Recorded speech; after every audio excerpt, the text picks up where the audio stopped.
Welcome to Your Wait is Over, postmenopausal women scaling back, and I'm your host, Jean Nitre. And I have interviewed several experts in weight loss and various ways to attain that. And because when you're postmenopausal, most likely you're suffering from some excess weight that you prefer not to have. And so today I'm very happy to be talking with David Essel. He's really a motivation expert. So we're going to get some high vibes going on here today. And David is also a counselor in many different areas of life and a life coach and a #1 best-selling author. And he'll talk to us a little bit about that today. It's part of the free gift that he's giving out today, a part of it.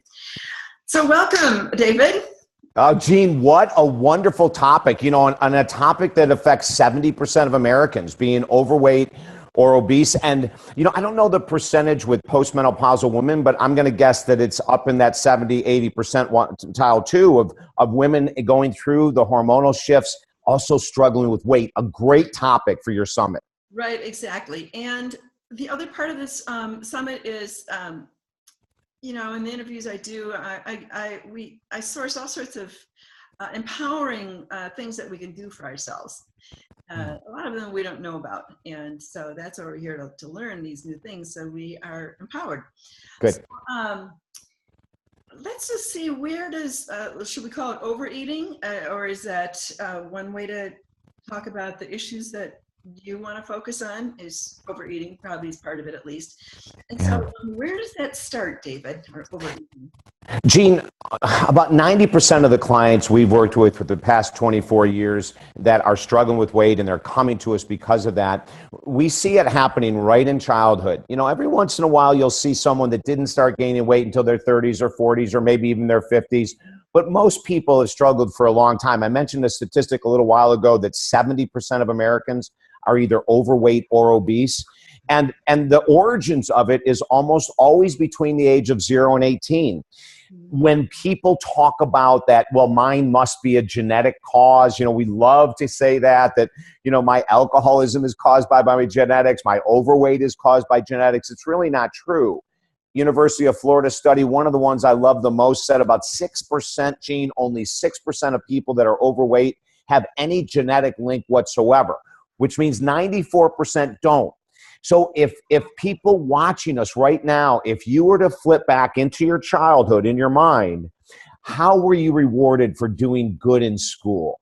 How were you rewarded for doing good in Boy Scouts? How, you know, let's go get pizza, let's get ice cream, Little League, cheerleading, what, you know, you name it, art class, motorhead class, you know, it doesn't matter. It's like, how do we celebrate graduating from high school? How do we celebrate birthdays? How do we celebrate, you know, it's like food. Yeah. So, and isn't that true, Jean? I mean, and we can share it with others, you know, which is so much fun, and everyone is loving pretty much the same thing and loving being together and sharing the food. It's just really something that's very human to do. But we've gotten off on a wrong track, and so a lot of the food industry obviously has our wallet for one thing, and that stuff doesn't work. I don't know if you want to talk about the food industry. Oh, well, we could. You know, we look at, I mean, people. Well, let me share this though first.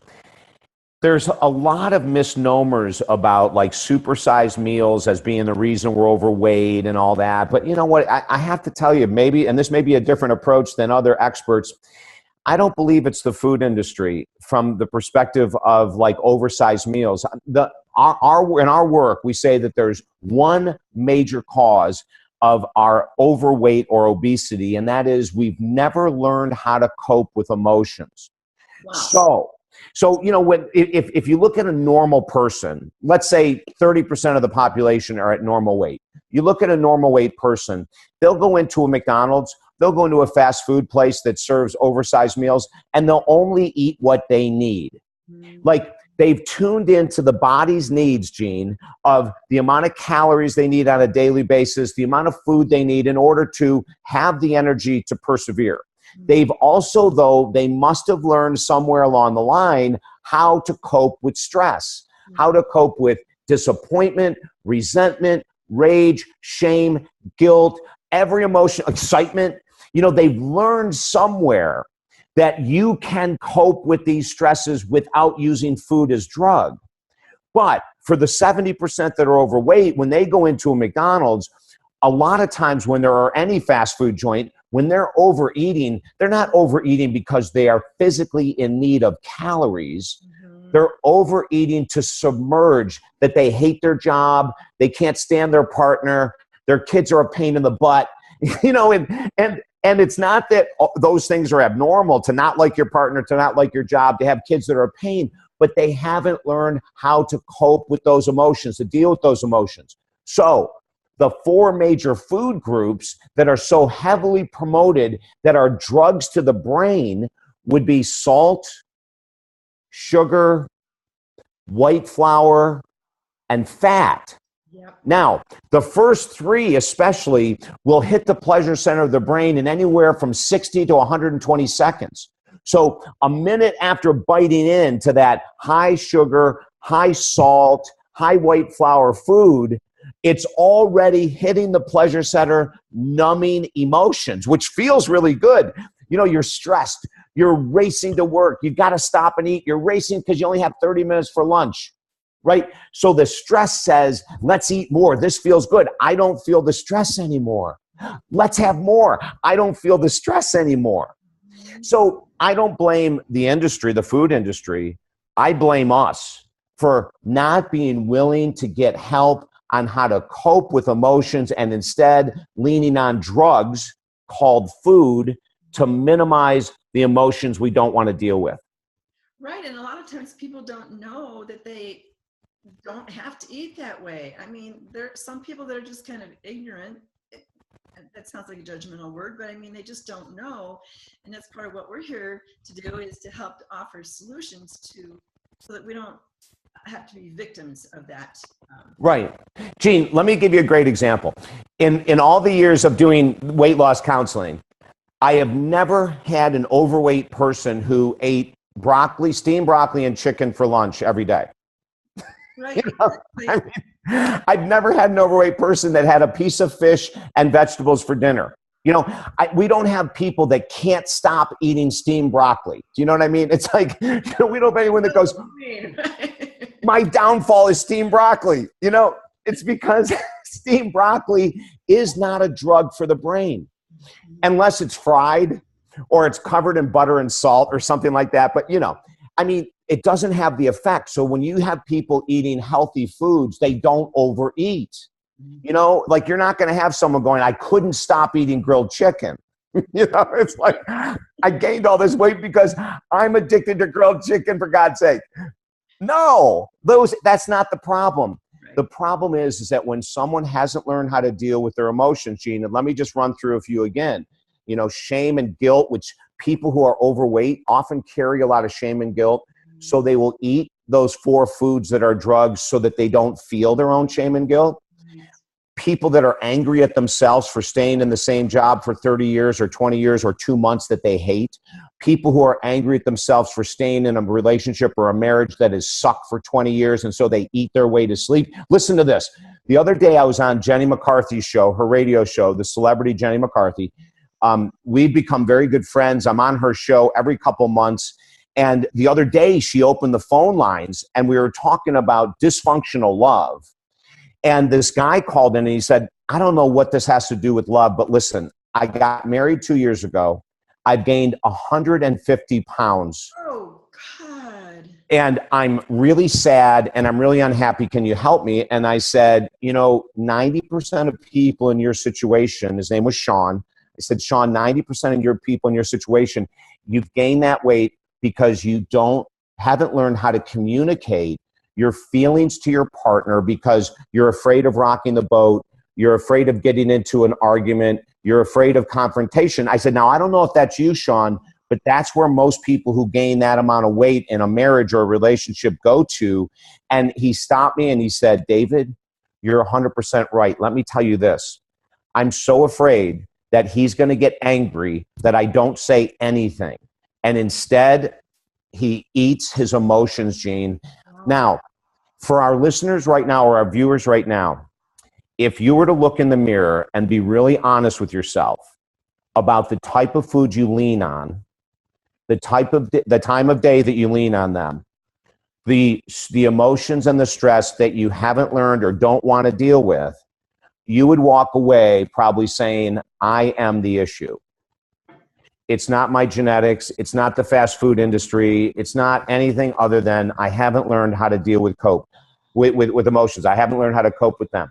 I'm following my mom and dad's practice, my aunt and uncle, my grandmother and grandfather, because as you and I have talked off the air, from 0 to 18, if we're surrounded with people that use food as medicine, food as drugs, food as reward, well, I want to be a good girl so I can get more ice cream. I want to be a good boy so I can get more candy. So you will actually start to act in ways to use food as a reinforcement for your identity as a good person. Wow. Interesting. I never thought about that. And so if mom and dad celebrated and they were overweight and you looked at them celebrate, well, from 0 to 18, most of us will go, this is normal. And then, Gene, because 70% of our population is overweight, when people look around themselves, they say, well, everyone's overweight. Yeah. And when that happens, it's partly justification, like, well, I can't do much about it. It's the norm these days. And then we kind of let ourselves off the hook that way. But, and that's normal. That's what people do. I'm sure I've done that, before I lost weight. So what are some solutions or practices that you can offer us to help in with these emotions? Well, I'll tell you what, and this is an exercise we give in our weight loss course, and I'm going to give it right now. And because if you don't do this, I will be blatantly honest with you, nothing will ever change. If you don't do this one exercise, nothing will ever change. And that is this. Start recording every ounce you drink, every morsel you put in your mouth, the time of day, and how you're feeling. Now, this is important, Gene, and you need to write down how you're feeling before you eat or drink X.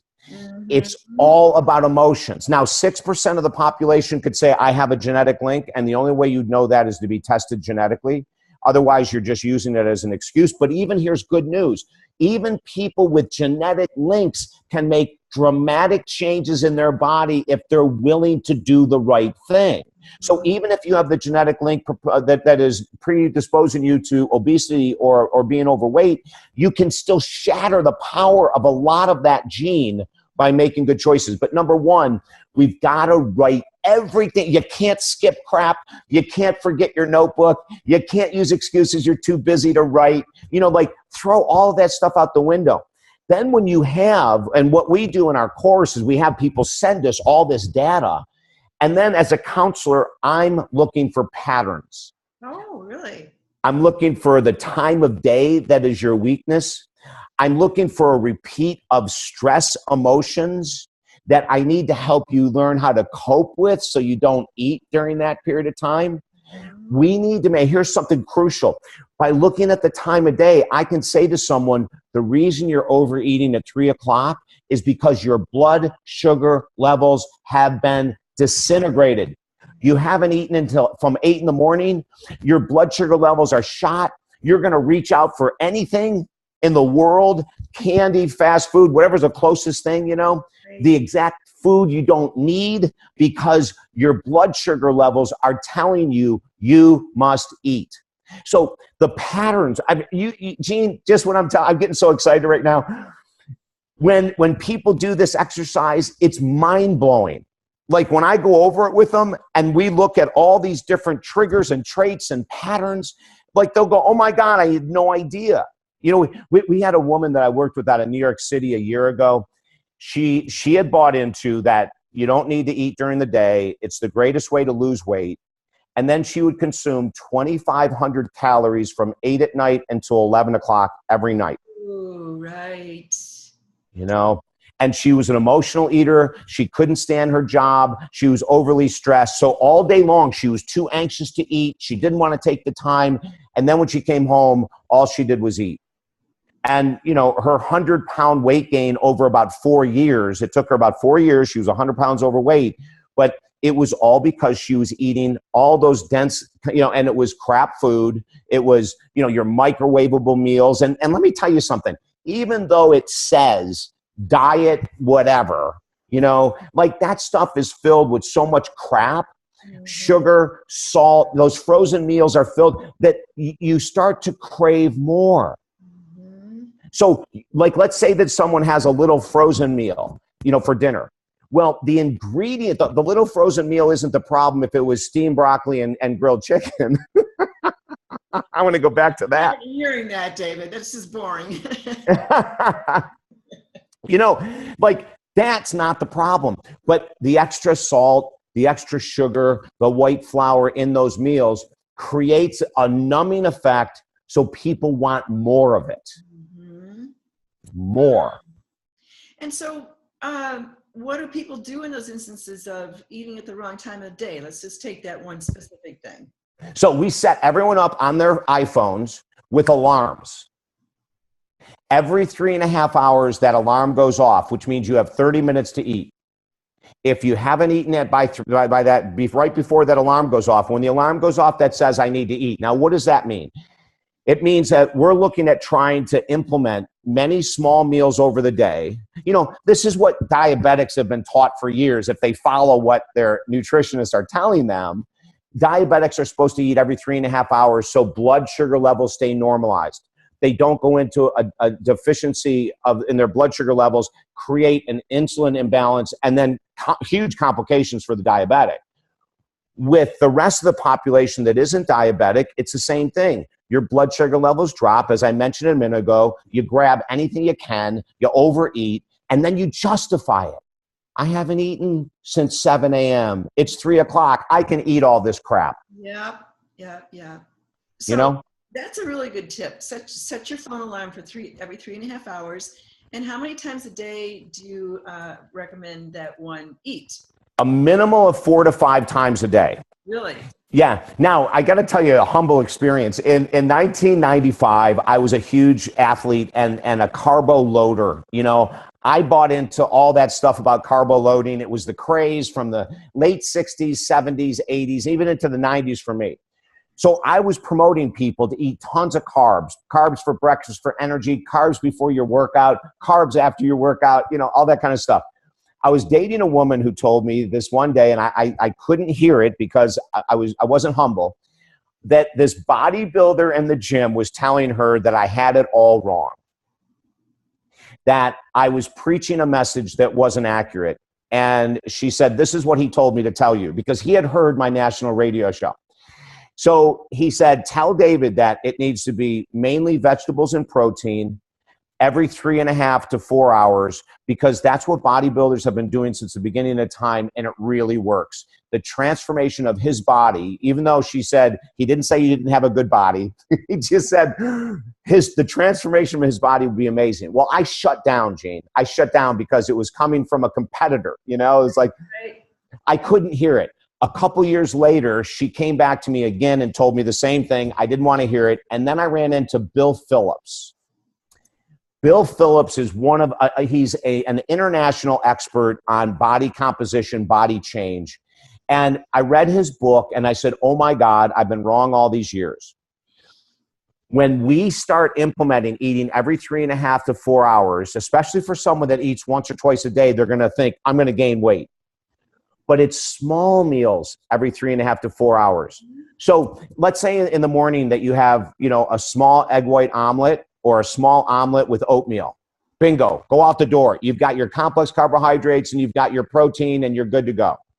Then let's say 3.5 hours later, you go, okay, I'm not ready for lunch, but David Essel says he thinks I need to eat for some damn reason, so I'm going to eat. So have a handful of almonds and an apple. You're good to go. Protein, fat, good carbohydrates coming from an apple with fiber.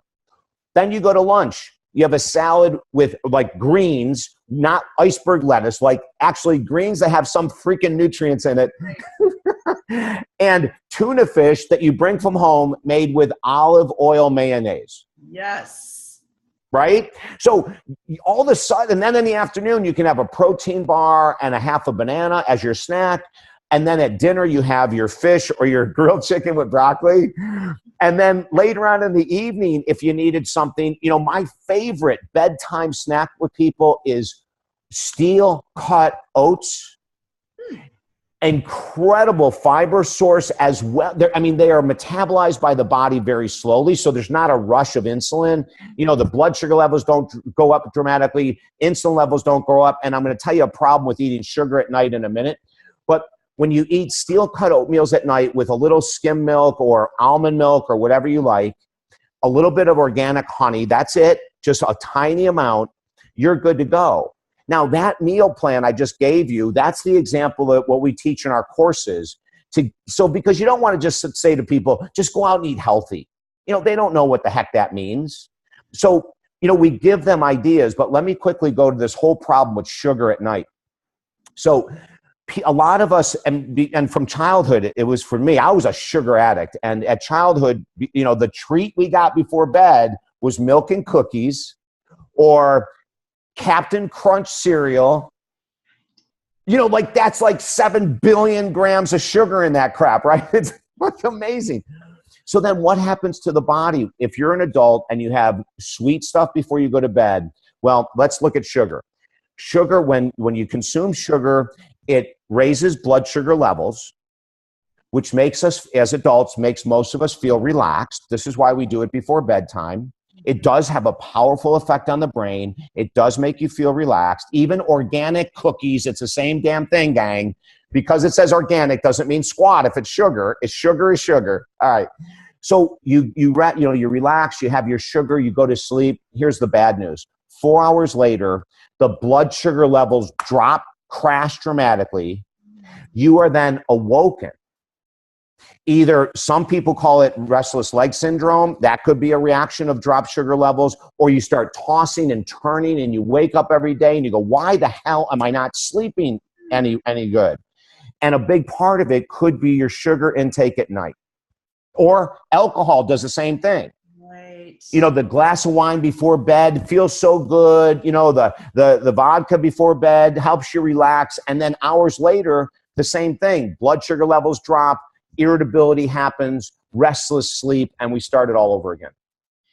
So that's really fascinating. I didn't know that about that nighttime sugar thing. And fortunately, I don't do that, but that's interesting to know. And also, do you offer ways to make these changing habits a little bit easier? Because that's a hard thing when we're changing habits. Well, there's a lot of controversy about baby steps in my mind, Gene. I don't see baby steps working. I see people doing baby steps prolonging the inevitable change. I'm a former alcoholic. I'm totally recovered, totally free. But for 25 years, I struggled immensely. And I tried every trick in the book. I switched from my favorite white wine to red wine to think I'd drink less. Oh my God. I switched from red wine to tequila because I hated tequila, thinking I'm going to drink less. Never worked. The person that thinks they're going to baby step their way through losing 100 pounds or 50 pounds, I don't see it working, Gene. I don't think there's an easy way around this. Now there's other people that'll take you by the hand and tell you, say I'm wrong, and we can start with these tiny little changes. But let me tell you why baby steps don't work. With a baby step, the benefit is so infinitesimally small. Like, let's say you eat 8 cookies a night and you're going to cut it back to 4. All right, over the course of the year, what are you going to lose? A pound?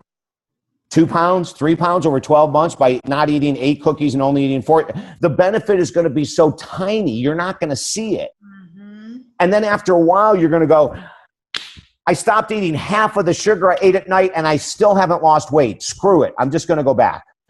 We aren't learning coping skills. By taking baby steps, we're not learning coping skills. It's like, go to the freezer and buy all the diet crap food in the world you want. I'm going to tell you that it's probably not going to change your weight because you're just going to eat more of the crap food. Right. So I wish I could tell you and all these people on the summit that there's easier ways. The bigger the goal, the bigger the effort. And for everyone watching, write this down. I don't care if it's money or weight loss or whatever. You have a big goal. If you're not ready to put the effort in, and nothing's changing. You know, and that's just from my heart. I wish I could say to you, Gene, that, oh my, here's a shortcut. You know, people say to me all the time, what's the best fat busting supplement? And I go, the gym. There you go. Next question. No, what about green tea? What about carnitine? What about, I go, here's your answer, the gym, go. You know, there's no shortcuts. Not to big goals. Mm-hmm, mm-hmm. Yeah, well, I know you know your stuff here. This is really good up-to-date information. And so now, why don't you tell us about your free offer that people can get? Well, you know, one of the problems in the world of personal growth, which I am a part of, and I was a part of the problem for a long time, is that we tell people that attitude is everything. And, you know, if you think correctly with the right affirmations, you can lose weight. If you visualize yourself at a size 8 when you're a size 24, it will happen. And, you know, it's all a bunch of crap. I wish I could be more optimistic about this, but I can't be, because I used to teach that stuff. Up until 1996, in my professional career as a counselor, a speaker, and a coach, I used to tell people, let's change your mindset. It doesn't work. You know, we have books out that tell us that whatever you think about, you bring about, and it's all wishful thinking, Gene. Our thoughts about losing weight and keeping it off at the very most will only be accountable for 20% of our success. So let me repeat that.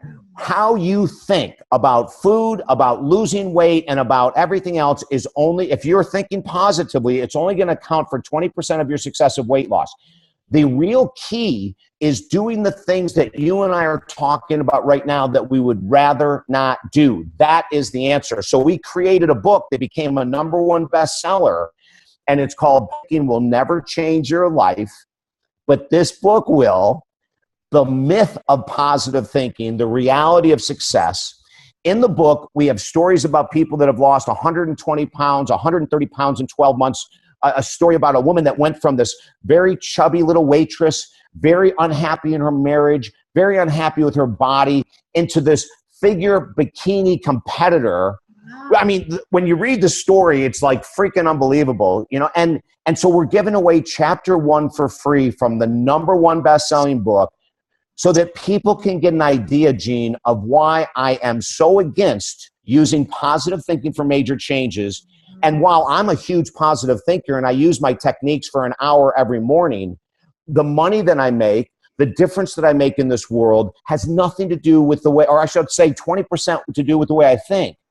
If I'm not acting in ways to achieve greater success, to touch more people, to have a better body with all of my clients, if we're not really in tune with the exercise I gave earlier, you know, of jotting everything down, what was the emotion beforehand? I understand people don't like to do these exercises, but they're proven factually to work.